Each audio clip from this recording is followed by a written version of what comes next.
સમાચારની શરૂઆત કરીએ તો રાજકોટથી સમાચાર પ્રાપ્ત થઈ રહ્યા છે। સમાચાર રાજકોટથી સામે આવી રહ્યા છે। કેન્દ્ર સરકાર દ્વારા ડુંગળીના નિકાસ પર પ્રતિબંધનો મામલો સામે આવ્યો છે। તો રાજકોટ યાર્ડમાં ડુંગળીની હરાજી બંધ કર્યા બાદ ફરી શરૂ કરાઈ છે।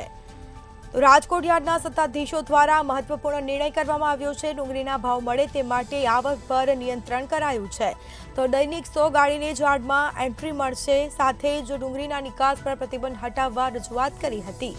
ચેરમેન જયેશ બોઘરાએ કૃષિ મંત્રી રાઘવજી પટેલને રજૂઆત કરી હતી। તો બીજી તરફ રાજકોટ યાર્ડના સત્તાધીશો દ્વારા મહત્વપૂર્ણ નિર્ણય કરવામાં આવ્યો છે। રાજકોટમાં કેન્દ્ર સરકાર દ્વારા ડુંગળીના નિકાસ પર પ્રતિબંધનો મામલો, જેમાં ડુંગળીના ભાવ મળે તે માટે આવક પર નિયંત્રણ કરાયું છે। તો બીજી તરફ દૈનિક 100 ગાડીને જ યાર્ડમાં એન્ટ્રી મળી શકશે। સાથે જ ડુંગળીના નિકાસ પર પ્રતિબંધ હટાવવા રજૂઆત કરવામાં આવી હતી। તો કૃષિ મંત્રીને રજૂઆત કરાઈ હતી। રાજકોટ યાર્ડમાં ડુંગળીની હરાજી બંધ કર્યા બાદ ફરી શરૂ કરાઈ છે। રાજકોટ યાર્ડના સત્તાધીશો દ્વારા મહત્વપૂર્ણ નિર્ણય કરાયો છે। ડુંગળીના ભાવ મળે તે માટે આવક પર નિયંત્રણ કરાયું છે। તો દૈનિક 100 ગાડીઓને જ યાર્ડમાં એન્ટ્રી મળી શકશે। ડુંગળીના નિકાસ પર પ્રતિબંધ હટાવવા રજૂઆત પણ કરાઈ હતી।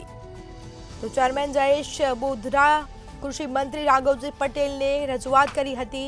સાથે જ મહત્વપૂર્ણ નિર્ણય સત્તાધીશો દ્વારા લેવામાં આવ્યો છે। રાજકોટ યાર્ડના સત્તાધીશો દ્વારા હાલ એન્ટ્રી શરૂ કરાઈ છે। દૈનિક 100 ગાડીઓને જ યાર્ડમાં પ્રવેશ આપી શકાશે।